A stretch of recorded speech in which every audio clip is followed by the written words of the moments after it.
Thank you everyone for subscribing to Infinitely Productions. If you have not done so, please click the bell and subscribe, and we hope you enjoy our content.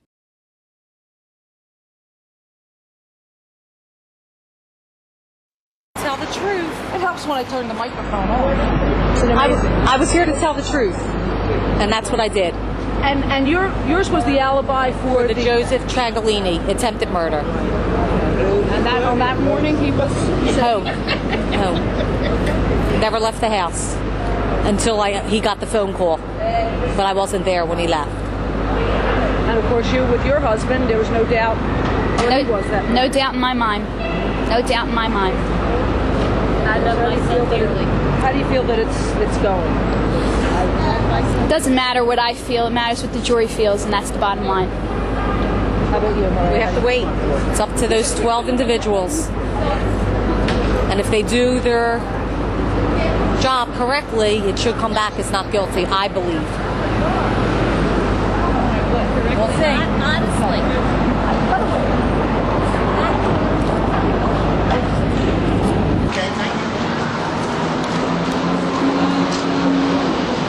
I'm going with Dina. I'll take it. I have it, Steve. Do you have a car? Yeah, I got my hand up there. So All right, I'll drive you. whatever you say. Yeah, she's waiting for you. She ain't waiting until you get here. Helen, are you okay? Ready, babe? Ready? I can see the ride. Got it? Right? Thank you. Everyone, Mom. Everyone.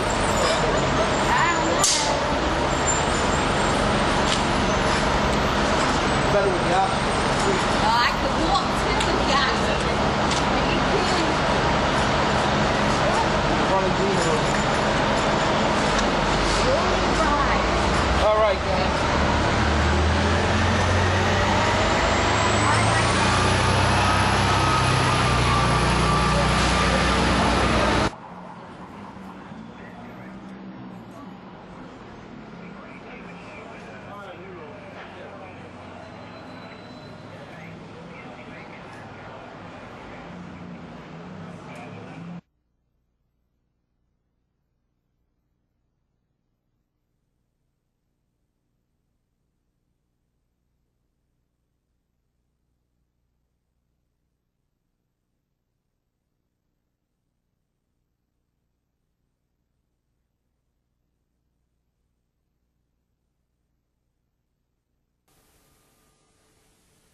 On this final day of testimony, defendant John Ciancagilini took the stand. He denied killing Billy Veasy in 1995 in retaliation for the murder of his own brother, Michael. Michael Ciancagilini died at the hands of hitman-turned-government witness John Veasy. Billy Veasy was shot to death on the morning his brother, John Veasy, was to take the stand in another mob trial. Ciancagilini testified that Billy Veasy apologized for the actions of his brother John, that he, Ciancagilini, and Billy Veasy shook hands. Government attorney Barry Gross tried to paint a different picture. Isn't it true that you had an argument with Billy Veasy the day before he was killed? I never had an argument with Billy Veasy, Mr. Gross. Never. Isn't it true you told him that he would never see his brother take the stand? I never said that, Mr. Gross. Never. Stop insinuating things. John Ciancagilini served 9 years for extortion and conspiracy and was in jail for most of the bloody mob wars of the early and mid-90s. He denies being a mob member and said he didn't know bosses Ralph Natale or Nicky Scarfo. But the government tried to bring Ciancagilini's credibility into question by showing the jury a 1986 photograph of John Ciancagilini with Scarfo at Scarfo's vacation home in Florida. Identify the people in that picture, please. That's me on the right and Nicky Scarfo on the left. The defense tried to show the jury that Ciancagilini just tagged along for the trip to Florida with his brother.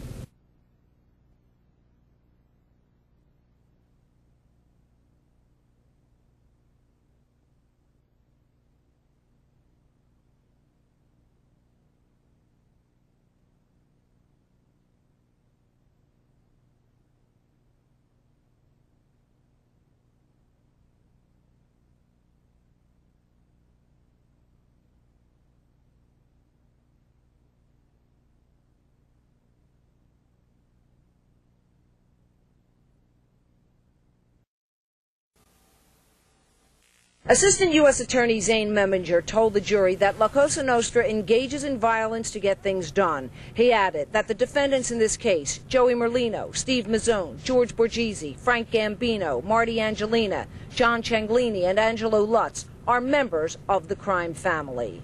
Each one of these defendants chose La Cosa Nostra as his way of life. And for making that choice to become part of La Cosa Nostra, these defendants need to be held accountable for the crimes they committed in furtherance of the family. Meminger delivered the closing argument for the government, going through each charge in the 36-count indictment. Reputed mob boss Joey Merlino and the 6 co-defendants are named in the indictment, which includes the murders of William Veasy and Anthony Tora, 2 attempted murders, extortion, gambling, drug trafficking, and dealing stolen goods. They're spinning a nice story, but I just don't believe the evidence backs that up. A cornerstone of the government's case was the testimony of former boss Ralph Natale. In his closing statement today, Jack McMahon, who represents Martin Angelina, asked the jury to use common sense in analyzing the evidence and determining the credibility of witnesses like Natale, who he says got a get-out-of-jail-free card for testifying. They don't want you to analyze the evidence. And we're going to analyze the evidence and the lack of evidence in this case, because that's what this is all about. That's why these buildings are built, so that we have evidence, competent evidence, fair evidence, sufficient evidence, before people go to jail for the rest of their lives.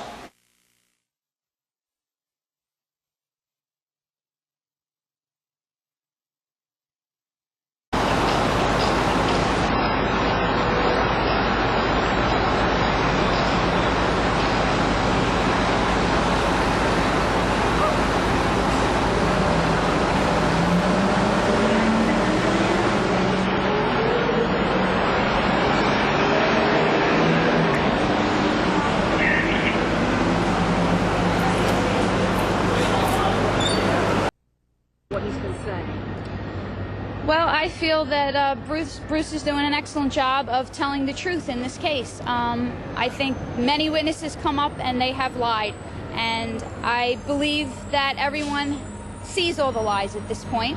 I'm really happy with his closing. I'm confident that I will be equally as happy after lunch when he finishes. I trust him completely. I know he has all our lives in his hands, and I just pray to the Lord that the jury will really believe what it is that they're hearing from our side, because it is only our side that the truth is coming from.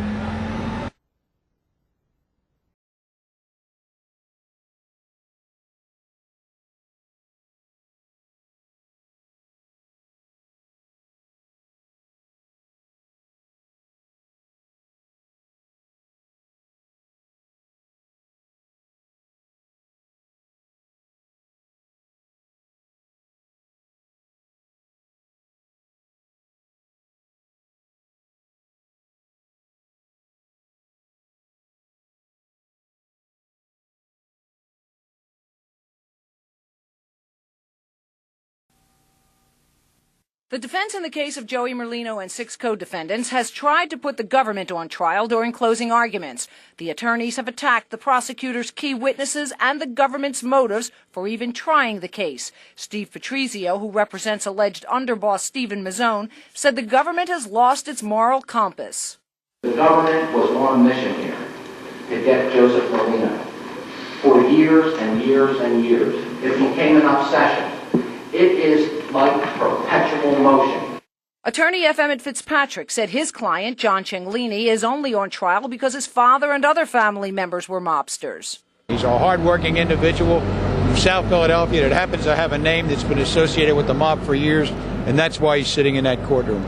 He didn't commit any crimes. All of the defense attorneys have hammered away at the testimony of Ralph Natale. Bruce Cutler, attorney for George Borgesi, told the jury this case is about La Cosa Natale, not La Cosa Nostra.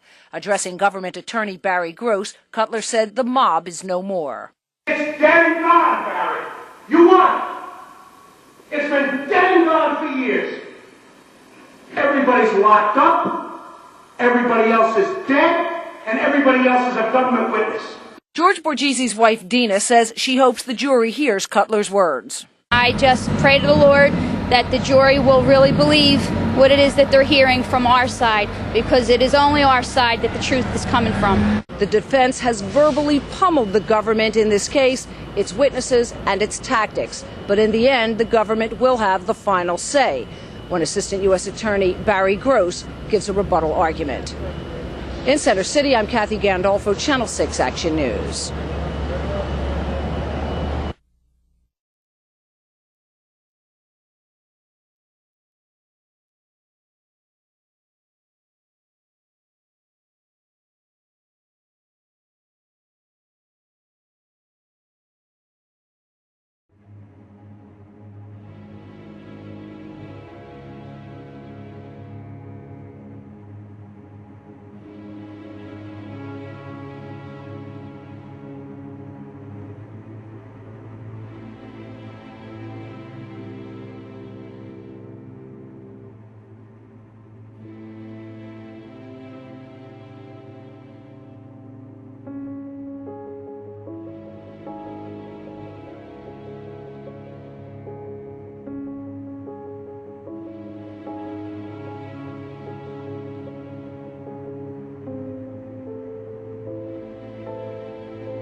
bad is it? Bad. Bad. He has no rights at all. None whatsoever. What is this like for you? It's hard. It's hard on me, the family, the kids, his wife, his sisters. It's hard. Rita, what is Joe telling you about the conditions? I can't talk to Joe. He has no rights for a phone call, no visits, no nothing. First time I seen Joseph is today after I can't tell him in months. And how did he look today? Worn out. You think he's going to be able to get a fair trial? No. Not at all.